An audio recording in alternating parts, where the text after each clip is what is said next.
గత 10 సంవత్సరాల బీఆర్ఎస్ ప్రభుత్వంలో అనేక ప్రభుత్వ భూములు అన్యక్రాంతమయ్యాయని బీజేపీ నేత మహేశ్వర్ రెడ్డి ఆరోపించారు. నిర్మల్ జిల్లా కేంద్రంలోని తన నివాస భవనంలో ఏర్పాటు చేసిన విలేకరుల సమావేశంలో మాట్లాడారు. సోఫీనగర్ ప్రాంతంలో సర్వే నెంబరు 256కి చెందిన ప్రభుత్వ భూమిలో డీమార్ట్ పనులు జరిగాయని ఇదివరకే పూర్తి ఆధారాలతో కలెక్టర్ కు సమర్పించినా ఇప్పటి వరకు దానిపై ఎలాంటి చర్యలు తీసుకోకపోవడం శోచనీయమన్నారు. ప్రభుత్వ భూమిపై ఎవరైనా అక్రమ నిర్మాణాలు చేపడితే రాబోయే రోజుల్లో బీజేపీ ఆధ్వర్యంలో వాటిని బుల్డోజర్ పెట్టి కూల్చేస్తామన్నారు. నిర్మల్ జిల్లా కేంద్రంలోని గాజులపేట శివారు దేవాదాయ శాఖ సంబంధించిన భూమిలో ఒక వర్గానికి చెందిన వారు వెంచర్లు వేసి ప్లాట్లు దందా చేసే వాటిపై చర్యలు తీసుకుంటామని అధికారులకు కోరితే ఇప్పటి వరకు చర్యలు తీసుకోలేదన్నారు. భూ కబ్జాదారులపై అధికారులు ఎటువంటి చర్యలు తీసుకోకపోతే రాబోయే రోజుల్లో బీజేపీ పార్టీ ఆధ్వర్యంలో కాషాయ కండువాలు వేసుకొని వాటికి ఫెన్సింగ్ వేస్తామని హెచ్చరించారు. అప్పటి నిర్మల్ జిల్లా కలెక్టర్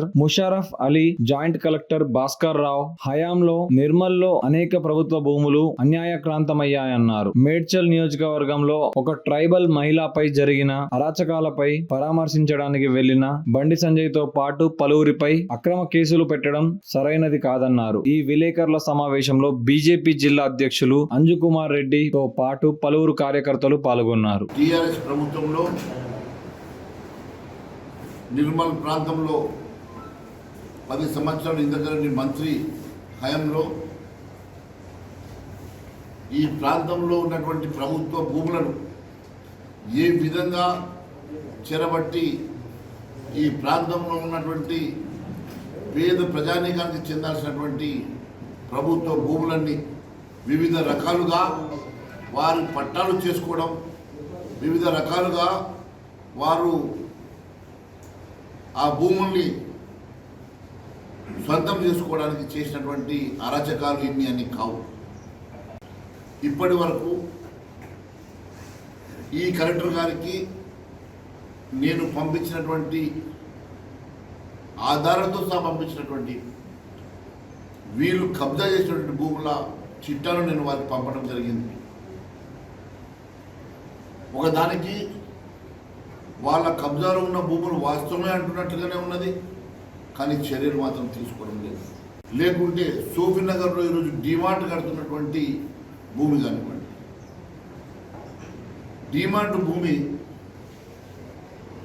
సర్వే నంబర్ 256 పూర్తిగా గైరాన్ భూమి, ప్రభుత్వ భూమి అని చెప్పి మరి 1954 నుంచి దాని పూర్తి వివరాలతో కూడినటువంటి నేను ఆధార్తో సహా కలెక్టర్ గారికి సబ్మిట్ చేసి ఆ భూమిని ప్రభుత్వం స్వాధీనం చేసుకుని పేదవారికి పట్టాలు ఇవ్వాలని చెప్పి కోరడం జరిగింది. కూడా ఇది ప్రభుత్వ భూమి అని చెప్పేసి ఆధారం ఉన్న తర్వాత కలెక్టర్ గారికి కానీ అధికారులకు కానీ ఆపడానికి ఏమడ్డం వచ్చింది అని చెప్పి ప్రశ్నిస్తున్నాను. గత కలెక్టర్ ముషరఫ్ ఉన్నప్పుడు, ఆయనతో పాటు భాస్కర్ రావు అనే ఒక జాయింట్ కలెక్టర్ ఉన్నప్పుడు జరిగినటువంటి నిర్మల్ ప్రాంతంలో జరిగినటువంటి కొన్ని వందల ఎకరాల ప్రభుత్వ భూములు, పేద ప్రజలకు చెందాల్సినటువంటి ప్రభుత్వ భూములు అన్యాక్రాంతమైనవి. మొన్న జరిగినటువంటి ఇన్సిడెంట్లో ఒక నిండు శుల,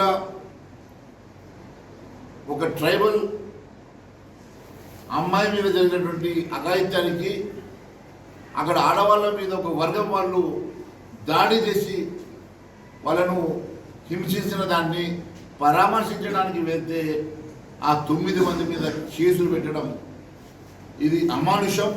ఈ ప్రభుత్వ డొల్లతనానికి ఇది నిదర్శనం అని తెలియజేస్తా ఉన్నాను. దాన్ని పూర్తిగా ఖండిస్తున్నాం. రేపు శాసనసభ పక్షం తరఫున మేము కూడా ఆ ప్రాంతాన్ని రేపా ఎల్లుండా మరి పార్టీ నిర్ణయించిన ఆదేశాల ప్రకారం మేము కూడా వెళ్ళి మరి మేము కూడా అక్కడ మరి పరామర్శించడం జరుగుతుంది. ఎంతమంది మీద మీరు కేసులు పెడతారో పెట్టుకోండి, చూద్దాం. ఈ రకంగా కేసులకు భయపడే పార్టీ కాదు భారతీయ జనతా పార్టీ. చెందినటువంటి మా నాయకులందరూ కాషాయ జెండాలతోటి పోయి అక్కడ మేము ఖచ్చితంగా వాటికి ఫెన్సింగ్ చేపిస్తామని తెలియజేస్తాం. మరి ధన్యవాదాలు తెలియజేస్తాం.